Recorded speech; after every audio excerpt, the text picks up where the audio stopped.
South Africa's political landscape is shifting rapidly, and the latest developments have thrown the entire system into uncertainty. The ANC, once a dominant force, now finds itself struggling to secure enough support for its budget. The DA's latest demand has only intensified the pressure, forcing the ruling party to make a move that could define its future. Will it be transparency and stability, or backroom deals and last-minute alliances? The stakes are higher than ever, and the entire country is watching. The political maneuvering happening right now will shape South Africa's governance for years to come. The ANC's failure to secure a decisive majority in the last election marked a turning point in the nation's political history. For decades, the party held unchallenged power, passing budgets and policies without significant resistance. But now, without an outright majority, every decision requires compromise. This is uncharted territory for a party that has been accustomed to ruling without major constraints. The challenge of coalition governance has now become a reality, and the ANC must navigate these complexities carefully if it hopes to maintain stability.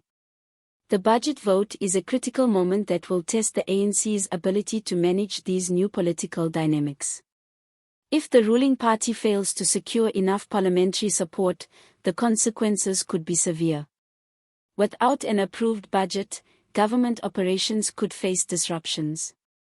Social programs could be affected and investor confidence could be shaken. A failure to pass the budget would signal a deep crisis within the government, potentially leading to leadership challenges or even early elections. The DA has made it clear that it will not offer unconditional support to the ANC by demanding that the ruling party reveal its coalition partner before the budget vote.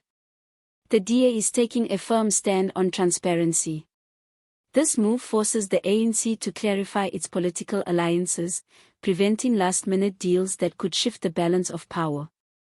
It also signals that the DA is unwilling to participate in governance without clear terms. The ANC can no longer rely on quiet negotiations. It must publicly justify its decisions to the nation. One of the key sticking points in this entire debate is the proposed VAT increase. Finance Minister Enoch God's budget proposal includes a 0.5% VAT hike for 2 consecutive years, effectively increasing the VAT rate by 1%.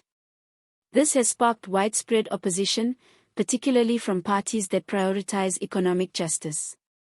The EFF and the MK party have been vocal in their rejection of this proposal, arguing that it will disproportionately impact low-income South Africans who are already struggling to afford basic necessities.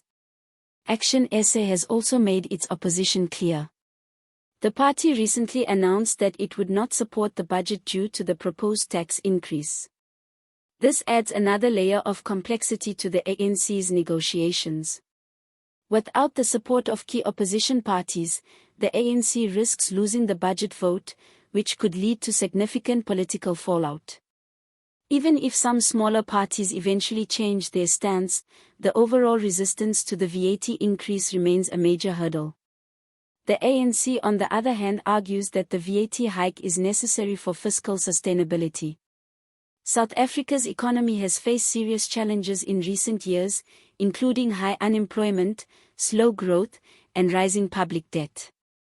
The government insists that additional revenue is needed to fund essential services, maintain infrastructure, and support social programs. However, many critics argue that there are other ways to address these issues without increasing taxes on ordinary citizens. Another challenge for the ANC is the unpredictability of potential coalition partners. The EFF, for example, has previously called for radical economic policies, including land expropriation without compensation and the nationalization of key industries. While the ANC has historically taken a more moderate approach, a coalition with the EFF could push the government further to the left. This could lead to significant policy shifts, creating both opportunities and risks for the country's economy. On the other hand, forming an alliance with the DA would bring its own set of challenges. The DA is known for its pro-business stance and emphasis on economic stability. While this could help attract investors and stabilize government finances, it could also alienate parts of the ANC's traditional support base. Many ANC voters may see a coalition with the DA as a betrayal of the party's historic commitments to economic transformation and social justice. The possibility of an ANC-DA coalition raises another important question. Can these two parties find common ground? While they have worked together in some municipal governments, deep ideological differences remain. The DA has consistently criticized the ANC's handling of corruption, state-owned enterprises, and economic policy. If the two parties were to govern together at the national level, there would likely be significant clashes over key issues. Meanwhile, smaller parties like Build One South Africa, BOSA, and the Inkatha Freedom Party, IFP, could also play a role in shaping the future of coalition politics. While they may not have the numbers to dominate negotiations, their support could be crucial in tipping the balance. This means that the ANC may need to engage in multiple rounds of discussions to secure enough backing for the budget. The more fragmented the negotiations become, the harder it will be to find a stable solution. Public reaction to these developments has been mixed. Many South Africans are frustrated with the ongoing political uncertainty and the lack of clear leadership. Citizens are looking for solutions to real issues such as unemployment, crime, and economic stagnation.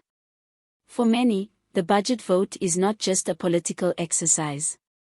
It is a decision that will directly impact their daily lives. The longer the uncertainty drags on, the more disillusioned people may become with the country's leadership. The business community is also watching closely. Investor confidence is tied to political stability, and any signs of government dysfunction could have economic consequences. If the budget vote fails, markets may react negatively, leading to currency fluctuations and a loss of investor trust. This could further strain South Africa's already fragile economy, making it even harder to implement necessary reforms. The DA strategy in this situation is clear. It wants to force the ANC into a position where it must be fully transparent about its coalition plans. This puts the ruling party in a difficult spot. If it announces its coalition partner too early, it may face backlash from other parties or sections of the public. If it waits too long, it risks losing credibility and failing to secure enough votes in time for the budget deadline. Now we want to hear from you. Do you think the ANC should reveal its coalition partner before the budget vote? How do you feel about the proposed VAT increase? Should opposition parties stand firm or compromise? Share your thoughts in the comments below. And if you haven't already, hit that subscribe button and turn on notifications so you don't miss our next update on this major political showdown. Thanks for watching, and we'll see you in the next video.